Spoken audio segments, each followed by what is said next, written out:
Welcome students last time मैंने triangles chapter शुरू किया था और बेसिक प्रोपोर्शनैलिटी थ्योरम की थी। आज हम एक्सरसाइज 6.1 करेंगे, उसके बाद एक्सरसाइज 6.2 का एक दो क्वेश्चन करेंगे। एक्सरसाइज 6.1 में 3 क्वेश्चंस हैं। पहला क्वेश्चन है fill in the blanks using the correct word given in the bracket. तो फिल इन द ब्लैंक्स है, पहली क्या है, ऑल सर्कल्स आर कॉन्ग्रुएंट या सिमिलर। तो हमें पता होना चाहिए कॉन्ग्रुएंट फिगर्स वो फिगर्स होती हैं जिनका सेम साइज हो और सेम शेप हो। एक को उठाकर दूसरे के ऊपर रखें अगर हम, तो ऐसा लगता है कि एक ही फिगर है, वो फिगर्स कॉन्ग्रुएंट होती हैं। और सिमिलर में शेप एक जैसी होती है, साइज डिफरेंट भी हो सकता है। तो सारे सर्कल्स कॉन्ग्रुएंट नहीं हो सकते, लेकिन शक्ल एक जैसी होती है, इसलिए ऑल सर्कल्स आर सिमिलर।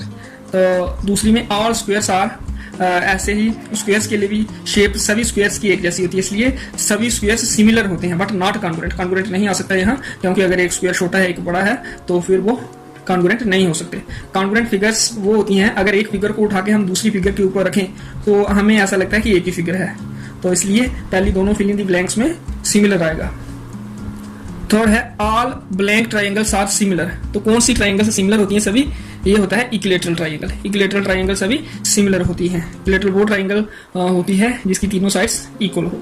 तो फिर फोर्थ है two polygons of the same number of sides are similar if their corresponding angles are blank and their corresponding sides are blank equal proportion. एक में इक्वल हमें फिल करना है और दूसरी में प्रोपोर्शनल। तो इक्वल यहाँ आएगा, एंगल्स इक्वल हो अगर और कॉरस्पॉन्डिंग साइड्स प्रोपोर्शनल हो तब क्या होता है, कोई भी पॉलीगन वो क्या होते हैं, सिमिलर होते हैं। सेम नंबर ऑफ साइड्स होनी चाहिए और उनके कॉरस्पॉन्डिंग एंगल्स अगर इक्वल हों और कॉरस्पॉन्डिंग साइड्स प्रोपोर्शनल हों। तो प्रोपोर्शन बेसिक प्रोपोर्शनैलिटी थ्योरम हमने किया था लास्ट एपिसोड में, तो आपको पता होना चाहिए कि प्रोपोर्शनैलिटी का क्या मतलब होता है। तो ये एक थ्योरम है, यहाँ आएगा एंगल्स के लिए इक्वल और साइड्स के लिए प्रोपोर्शनल। फिर give 2 different examples of pair of. Question number 2 जो है, तो एग्जांपल्स देनी है हमने, पेयर देना है। पहला क्या, सिमिलर फिगर्स का पेयर देना है। जैसे मैंने बताया आपको, आप 2 सर्कल्स ड्रा कर सकते हो, एक ये छोटा सर्कल और दूसरा थोड़ा साइज में बड़ा। तो ये सर्कल्स ये सिमिलर हैं, तो आप कंपास के साथ ड्रा कर लेना, तो इसका ये आंसर आएगा। फिर non similar figures, non similar होनी चाहिए, एक जैसी नहीं होनी चाहिए शक्ल। एक सर्कल ड्रा कर लेना और दूसरा एक ट्रायंगल बना लेना। तो इस तरह से ये दूसरा क्वेश्चन हो जाएगा। तो ये पेयर ऑफ सिमिलर फिगर्स है और ये pair of non similar figures, ये आ जाएगा। फिर क्वेश्चन नंबर 3 है state whether the following quadrilaterals are similar और नॉट। हमें बताना है कि ये जो 2 क्वाड्रिलेटरल्स गिवन है क्या ये सिमिलर हैं जब नहीं है। तो इनकी साइड्स देखते हैं पहले। स्क्वायर्स हैं तो 1.5 इसकी लेंथ है साइड की और इसकी 3 है। स्क्वायर नहीं है, ये फिगर्स हैं। तो कॉरस्पॉन्डिंग साइड्स अगर हम देखें, ये 1.5 है, ये 3 है, डबल मतलब। फिर ये 1.5 ये 3, 1.5 3, 1.5 और ये 3 सेंटीमीटर। तो कॉरस्पॉन्डिंग साइड्स इन 2 फिगर्स की ये प्रोपोर्शनल है, क्योंकि हर एक साइड डबल है। ये PS के कॉरस्पॉन्डिंग AD है और PQ के कॉरस्पॉन्डिंग AB, VC के कॉरस्पॉन्डिंग QR और RS के कॉरस्पॉन्डिंग DC। और सभी साइड्स प्रोपोर्शनल हैं क्योंकि सभी साइड्स डबल है यहाँ और यहाँ हाफ। तो अगर ऐसा हो तो हम बोलते हैं साइड्स प्रोपोर्शनल। तो साइड्स प्रोपोर्शनल है, लेकिन एंगल यहाँ 90 है। ये स्क्वायर है और ये रोम्बस है। तो हमने यहाँ देखा जो हमारी fourth fill in the blanks थी, 2 polygons of the same number of sides are similar कब होते हैं, if their corresponding angles are equal. तो एंगल्स इक्वल वाली कंडीशन होल्ड नहीं करती, इसलिए ये नहीं होगी सिमिलर। हम इसका आंसर क्या लिखेंगे, these quadrilaterals are not similar. तो इस तरह से ये एक्सरसाइज होगी 6.1, आप कर लेना इसको। इसके बाद 6.2 एक्सरसाइज जो बेसिक प्रोपोर्शनैलिटी थ्योरम पर बेस्ड है उसको देखते हैं। तो इसका पहला क्वेश्चन है इन फिगर 6.17 1 and 2, ये 2 फिगर्स गिवन है, ये पहली ये दूसरी।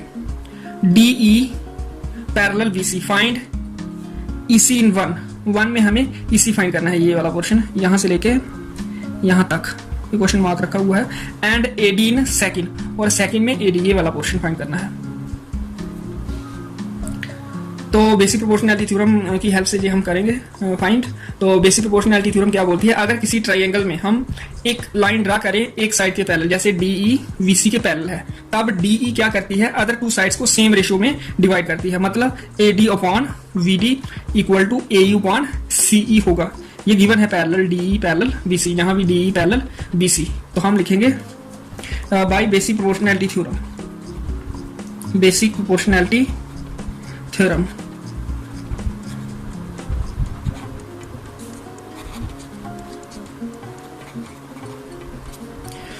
We have A D upon D B equal to A U upon E C. तो ए डी है हमारा, ये गिवन है यहाँ 1.5 सेंटीमीटर, डी बी है 3 centimetre equal to A E 1 centimetre, और ई सी हमें फाइंड करना है। तो जहां से हमें क्या मिल जाएगा, ई सी इंटू 1.5, ये ई सी इधर चला जाएगा, इक्वल टू 3 इधर चला जाएगा, 1 इंटू 3। तो जहां से ई सी हमें क्या मिल जाएगा, 1 इंटू 3 3 अपॉन 1.5। तो ये जब हम कैलकुलेटर में करेंगे डिवाइड 3 अपॉन 1.5 तो ये आ जाएगा 2। तो इस तरह से ई सी हमें क्या मिल गया, यहाँ 2 सेंटीमीटर। तो इस तरह से ये फाइंड करना है। दूसरा पार्ट भी इसी तरह से करना है। दूसरे पार्ट में क्या है, जहां भी बेसिक प्रोपोर्शनैलिटी थ्योरम यूज करनी है, हम लिखेंगे we have A D upon D B equal to A U upon E C by basic proportionality theorem, क्योंकि ये गिवन है कि D E parallel V C के है, by basic proportionality theorem.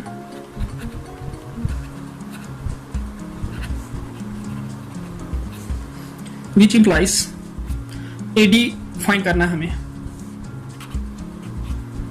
D B 7.2 equal to A E 1.8 upon E C 5.4,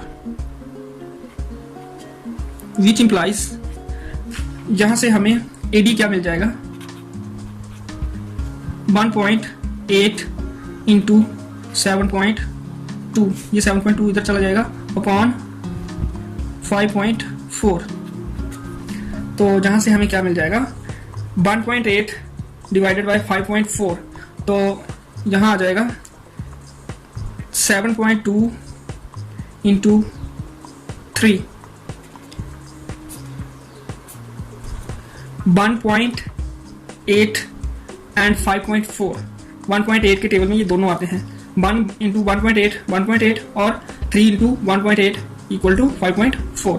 तो इसके बाद इसको डिवाइड करना है 7.2 को 3 के साथ, ये कितना आ जाएगा, 1 3 जा 3, सॉरी 2 3 जा 6, और 1 इधर कैरी हुआ 12, तो ये आ जाएगा 4 3 जा 12, तो 2.4 आ जाएगा हमारा AD। तो इस तरह से AD हमने फाइंड करना है। ये सेंटीमीटर में है, तो जहां सेंटीमीटर में EC 2 सेंटीमीटर आया और AD 2.4 सेंटीमीटर। तो अगर आपको ये डिवाइड करने में पॉइंट वाले यहाँ नंबर है तो आप कैलकुलेटर का यूज भी कर सकते हो, तो आपको AD 2.4 मिल जाएगा। उसके बाद क्वेश्चन नंबर 2 है, E and F are points on the sides PQ and PR respectively of a triangle PQR. Find each of the following for each of the following cases state whether EF parallel QR। तो इस question में 3 part हैं, 2 मैं कर दूंगा, तीसरा आप खुद कर लेना। तो जहां क्या है, E and F are points on the sides PQ and PR respectively of a triangle PQR। एक ट्राइंगल PQR गिवन है, डायग्राम आपने खुद बनानी है, ये मैंने बनाई है, गिवन नहीं है डायग्राम। PQR ट्राइंगल में E और F पॉइंट्स हैं PQ और PR पर, E PQ पर है और F PR पर है। For each of the following cases state whether EF parallel QR। हमें ये बताना है कि क्या EF QR के पैरेलल है या नहीं। तो ये पैरेलल कब होगी, अगर EF PQ और PR को सेम रेशो में डिवाइड करे, तब ये पैरेलल होगी। तो हमें रेशो फाइंड करनी है। बेसिक प्रोपोर्शनैलिटी थ्योरम का कन्वर्स क्या बोलता है कि अगर कोई साइड ट्राइंगल के अंदर हम ड्रा करें, एक साइड के पैरेलल कोई लाइन ड्रा करें और वो अदर 2 साइड्स को सेम रेशो में डिवाइड करे, तब ये लाइन पैरेलल होती है थर्ड साइड के।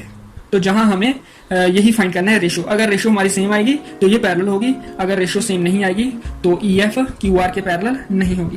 तो हम रेशो फाइंड करेंगे। हम लिखेंगे we have PE upon EQ, पहले ये रेशो फाइंड करेंगे, फिर PF अपॉन FR। PE है हमारा 3.9 और ये है 3। तो इसको कैलकुलेटर के साथ जब हम डिवाइड करेंगे 3.9 को 3 के साथ, तो हमें मिल जाएगा 1.3। तो पहली रेशो हमें मिल गई 1.3। फिर P F upon F are, ये भी कैलकुलेट करना है। पी एफ है हमारा 3.6 और ये एफ आर है 2.4। तो जब हम इसको डिवाइड करेंगे तो ये हमें मिल जाएगा 1.5 कैलकुलेटर के साथ। तो हम देख सकते हैं पहली रेशो 1.3 है, दूसरी 1.5 आई, इसलिए ये बराबर नहीं है। Therefore P E upon E Q not equal to P F upon F R. Therefore E F is not parallel to